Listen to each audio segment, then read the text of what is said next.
lagi di channel Vintage Sentinel. Dalam konten kali ini kembali kami menjawab pertanyaan subscriber perihal penyebab motor 2 tak yang sering jebol mesinnya. Nah, apakah benar demikian guys? Motor 2 tak itu lebih lemah daripada 4 tak? Akan kami kupas tuntas, tapi sebelumnya silahkan untuk like, share, dan subscribe agar tidak tertinggal dari konten-konten terbaru Vintage Sentinel ya guys. Ada anggapan asal knalpot itu ngebul atau ada asapnya, berarti mesin 2 tak sudah dapat pasukan oli samping yang cukup bagi konsumsi ruang bakar. Padahal guys, sebenarnya anggapan ini adalah anggapan yang salah. Karena sangat-sangat bisa juga knalpot kendaraan kalian ngebul tapi oli samping itu tekor alias tidak mencukupi atau bisa dikatakan sedikit dan kurang bagi mesin kalian guys. Karena indikator dalam melihat konsumsi oli samping yang pas buat mesin itu tidak bisa sederhana itu, hanya dilihat dari asap yang keluar dari knalpot kendaraan. Sekali lagi guys, indikator dalam melihat setelan oli samping boros atau irit di mesin 2 tak jangan hanya dilihat dari asap yang keluar dari knalpot ya guys, karena itu adalah kesalahan mendasar yang paling sering dilakukan pengguna pemula 2 tak, dan ini berbahaya. Karena salah memahami kecukupan oli samping bisa berujung mesin ngejim guys. Dan biaya yang dikeluarkan jika ngejim berulang-ulang akan sangat-sangat besar, karena pasti akan turun mesin nantinya guys. Sebagai gambaran buat kalian guys, ada beberapa oli samping. Meski cuma sedikit kalian masukkan ke mesin atau konsumsinya cuma sedikit, tapi asapnya itu banyak guys. Dan itu kadang-kadang bisa menipu. Sebagai contoh guys, oli samping Evalup hijau itu karakternya seperti ini guys. Oli samping ini kebanyakan dipakai di mesin potong rumput, chainsaw atau potong kayu, dan mesin kerja lainnya guys. Kemudian penyebab knalpot kalian ngebul atau ngebul banyak juga bisa berasal dari seal krek as sebelah kanan yang bocor. Nah, efek dari seal krek as yang bocor adalah asap pembakaran yang banyak. Kenapa bisa demikian? Karena jika seal krek as kanan bocor, maka oli samping oli mesin yang seharusnya hanya berputar di bagian bak kopling dan berfungsi sekedar menjadi pelumas perkoplingan itu menjadi bocor dan melarikan diri sampai ke ruang bakar dan ikut juga terbakar guys. Nah, oleh karenanya ada banyak asap yang terjadi di knalpot. Ini bukan oli mesin oli samping yang terbakar guys, tapi oli mesin yang melarikan diri dan ikut terbakar. Nah, ciri jika seal krek as bocor adalah oli mesin kalian yang sering berkurang sendiri saat dicek. Nah, coba kalian buka oli tutup atau tempat lubang pengisian oli mesin itu. Setiap kali cek itu pasti akan berkurang jika seal krek asnya bermasalah guys. Nah, oleh karenanya asap di knalpot atau asap banyak di knalpot jangan dijadikan patokan utama ya guys untuk menentukan bahwa kecukupan oli samping itu pas. Kemudian bagaimana cara melihat kecukupan oli samping yang benar guys?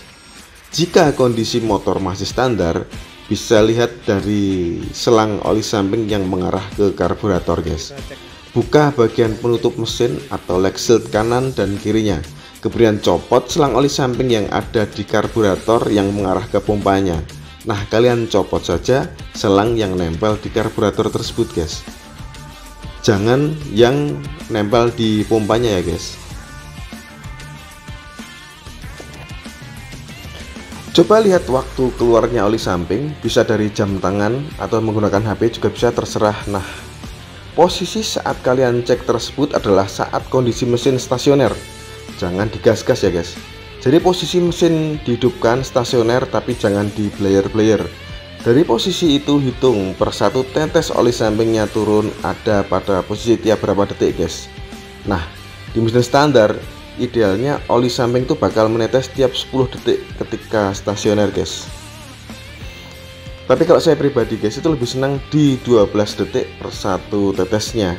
Kemudian saya campur dengan 7 mili atau setara dengan setengah tutup oli samping tiap liter BBM nya.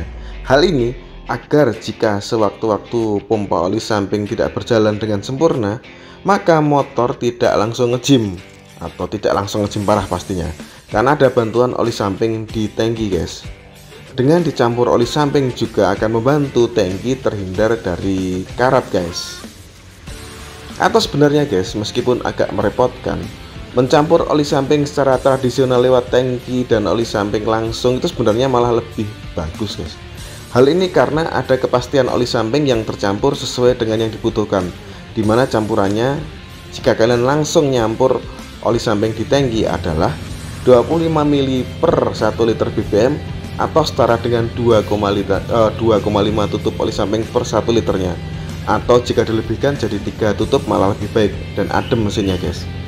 Dengan dicampur langsung maka potensi darurat semacam pompa oli samping yang mati, maka mesin itu akan tidak begitu terpengaruh dan mesin akan aman-aman saja guys. Hal ini terjadi karena ada asupan cadangan 7 ml per 1 liternya tersebut yang dicampurkan langsung ke tangkinya guys. Terakhir, jangan sekedar jalan atau sekedar pakai oli samping jika kalian pakai motor 2 tak guys. Ingat, nyawa di motor 2 tak itu adalah di oli sampingnya guys.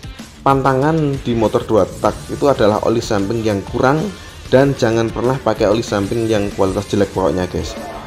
Jika dua hal itu kalian lakukan guys, insya Allah motor kalian akan berpuluh-puluh tahun akan aman dari nge-gym guys. Sekedar informasi, motor 2 tak pada dasarnya itu lebih kuat dari motor 4 tak asal oli sampingnya selalu terjaga.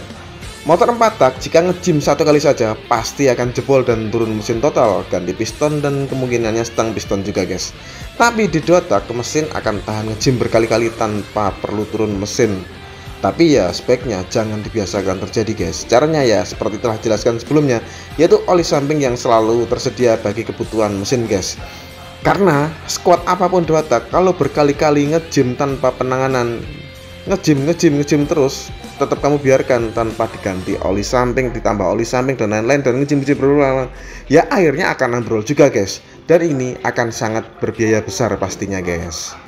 Oke, sekian dulu konten kali ini. Terima kasih sudah menyimak video-video dari Vintage Sentinel. Jangan lupa untuk like, share, dan subscribe. Sampai jumpa di konten Vintage Sentinel selanjutnya. Wassalamualaikum warahmatullahi wabarakatuh.